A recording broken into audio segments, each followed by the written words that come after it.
Okay, so here we are with the third and final video for this week, and we have a lot to cover, so I'm just going to dive right in. First of all, here we have the third, part 3, the informatics of domination, which starts on page 300. And she's talking about the major, quote, rearrangements in worldwide social relations tied to science and technology. And I want us to think back to McLuhan here because, again, she's making this argument that technology changes the scale, pace, or pattern of our lives. And this is true. And she's going to be contrasting the differences between how life was rearranged following the Industrial Revolution, which started in the late 18th century in Europe, and then, spread over into the United States and really came to fruition in the 19th century. And I've got a picture here of that was popular in the time of the 19th century of what life became like under the Industrial Revolution. And one of the first industries that was industrialized was the production of cloth for making clothing. And what happened was that this had typically been an industry that was done by men in the house. It was called a cottage industry. And it was taken over by factories. So it was moved out of the house. It was a very well-paying job for men in the home, and it became a very poor-paying job for women in the factories. And you'll see here we have the male supervisor, and then a woman here, woman, woman, woman, woman, woman. All these machines are being operated by women because they're cheaper labor, and they were able to pay, 4 women to do the work that they would have to pay 1 man to do. And so much less expensive. So this changed the scale, pace, and pattern of life for men and for women during this time. And the men were very upset. Most of them tried to break the machines. There were actual strikes like that. But as we can all tell now, that this system has prevailed. And it's part of the reason why clothing and fashion is so associated with women is because women were able to run these machines. And it wasn't until the 19th century that association came to be. And so you can see how the new Industrial Revolution, the new technology, changed the scale, pace, and pattern of both men and women. Now she's contrasting that to the effects of the new Industrial Revolution, which is our world today. Anything that, the way that our lives have been changed, the scale, pace, and pattern of our lives have been changed due to the creation of the integrated circuit in computer technology. Now, in the new Industrial Revolution, I'm going to stress that this is the new Industrial Revolution, which is digital. She says that, what we really need to focus on is 2 things. One, that both biotechnologies and communication technologies are structured like networks. So, in other words, just like the integrated circuit, our communities, our cultures are integrated. And that when the technology changes, our culture changes. And the way that we communicate changes. Okay? This used to be a sign of man's decline, and I'm saying man as in man here within the workforce with women's empowerment, but also exploitation. And now we tend to view this photo again as our liberation from work. We're able to do the work-life balance and work from home. And Haraway is going to challenge that association. We no longer need to go to a factory to work. We can work from home and in the office. So she also says that both biotechnologies and communication technologies rely on the transmission of code for their functioning. And now she's using code here not to just talk about, the kind of different codes programming codes that we use to make our software operate, but also the codes in which we communicate culturally. And this is going to come about more as we go forward. Now, to go back to informations of dominance, she says she wants us to pay attention to how both of these categories are constructed, that they're not natural. And we tend to think of items in this category that came about after the Industrial Revolution as being natural, and that all our new technologies after the new Industrial Revolution are unnatural. She's saying, no. They're both the same. And that's why she has representation and simulation, again, across from each other.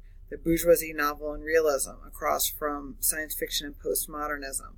An organism versus a biotic component. She's saying these things actually culturally are functioning very much similarly. The only difference between them is that these were the discoveries that we made following the Industrial Revolution. The world did not look like this before the Industrial Revolution. And these are discoveries that we've made following the new Industrial Revolution, and that before this time period, our world looked like this, but before the Industrial Revolution, before the 19th century, the culture operated very differently too. And so all of these systems are dependent upon technology. We've always been cyborgs, even back here in the day before digital technology. So these are some of the codes she's talking about. The family market factory no longer exists. And now we talk about the women in the integrated circuit, the women who can, do the work-life balance, work from home, like this woman here. She's calling both of them myths. They're the myths that we're telling ourselves these days. Now, if we go back to the article, under the fourth section, the homework economy outside the home, I want to draw your attention to how she says that, quote, the new industrial revolution is producing a new worldwide working class, which is notable in two significant ways. Okay. Now, again, I want to stress that this is a complex article, and you're going to need to go back and reread this entire section, all of these entire sections. I'm going to be drawing your attention to certain things that help you to understand her larger points. So I want to draw your attention to this paragraph on the bottom of page 304, where Haraway quotes Richard Gordon about what he's calling this new situation we're in today in the new industrial revolution, the homework economy. Read through this paragraph very closely. And I want you to think about, again, how the idea that this labor is feminized regardless of whether the labor is being done by men or by women. And I cannot stress that enough, because there's going to be a handful of y'all that are going to come out of this article saying she only talked about women. This is all about women. Women are being feminized. And that is exactly the opposite of what she's arguing. She's saying that men and women are being feminized, and that this is not a good thing.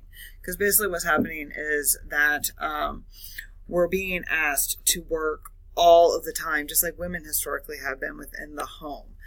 So that means that when you work within the home, like say, for example, a stay-at-home mom who has very small children who are not yet in school, she is expected to be working Monday through Sunday during all daytime hours and all nighttime hours if need be. If the baby wakes up in the night, she needs to take care of it. If, the baby needs to go to the doctor in the middle of the night, she needs to take care of it. If the baby wants food in the middle of the night, you got to make them food.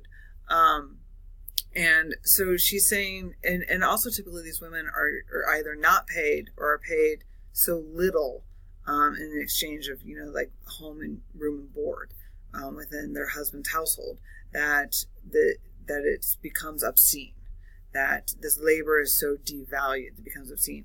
And what she's saying is that here in the new homework economy, under the new industrial revolution, that all people are that way, that all of us are that way. And there is a woman in this picture, but let's just pretend that, say, she's a man.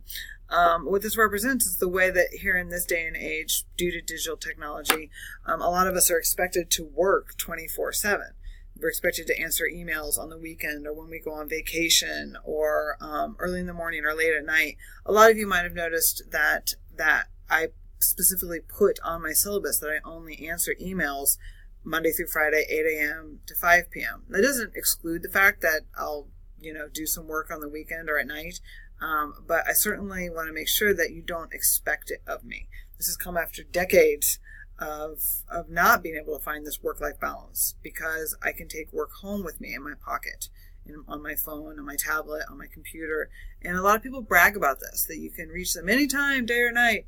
But experts are saying that this is really a poor model, that it means that we're being paid less than we're worth, that we're seen as not being important to the employers, that we can be moved anywhere that they want to move us, and that it doesn't really matter. And this shows up in then our discussions and debates about globalization, etc. And so, Haraway is trying to draw our attention to this fact that we're all becoming feminized, we're all becoming underpaid, undervalued due to digital technology. This is the dark underbelly of technology. We all love technology, can't live without it. We all, many of us say often over and over again. But in a lot of ways, it's changing the scale, pace, or pattern of our lives in ways that we need to be aware of so that we can resist them and not become sucked in. Now, she moves on part 5 to the idea of women in the integrated circuit. And again, I want to stress that when she says women in the integrated circuit, she is including men under that umbrella. And she's saying that the new economy breaks down earlier distinctions between public and private domains. And that, you can think of a million instances of that, how the digital world, the virtual world, has things that people exchange, they consider to be private, then, infringe upon their public life, and vice versa. So she gets back to the integrated circuit metaphor to stress how these entities that we used to view as separate, the home, the state, and the church, now function more like network communication forms rather than separate discrete entities they once were under older forms of capitalism. So she's saying that the home, the state, and the church used to be viewed as separate from one another, and now they're becoming more integrated, in part because of the way that digital technology is collapsing the boundaries between what used to be viewed as separate entities. That is, again, another big argument that you can go around and around circles. So I encourage you to come back and reread the segment and see what she argues. She does say in the end, of that section, don't be depressed. And this is important because I know a lot of times when I have this conversation with students and we're face to face, that a very palpable depression descends upon the class, because she's saying a lot of things that on the surface seem ominous. She's saying, don't worry about it, because we are cyborgs. We think of ourselves under a cyborg ontology, which means if we can think about ourselves as already cyborgs, then we can work to capitalize on these partialities and see them as wholes as opposed to separates. So in part 6, she says cyborgs, a myth of political, identity. She goes through 3, she summarized her arguments into 3 big points on pages 311 and 312. And so again, I encourage you to come back here and go through these main points. But she says these 3 arguments: the production of universal totalizing theory is a major mistake that misses most of reality, probably always, but certainly now. So again, she's saying we have to recognize that we are parts that are part of this whole, and that we need to, instead of trying to say we are all one, say how can we leverage all of our different parts to work together. So we need to take responsibility for the social relations of science and technology. It means refusing an anti-science metaphysics, a demonology of technology. So again, she says, we're already integrated with science and technology to the point that we can't demonize technology, because then we're demonizing ourselves. So just don't do it. And she says that the way out of the maze of dualisms is to identify with the dualisms within ourselves, between our bodies and our tools. So that's a really quick summary of this. Again, You're going to need to go back, review several times in order for this to make sense, but hopefully these guidelines will help you to get a toe in there and make sense of Haraway.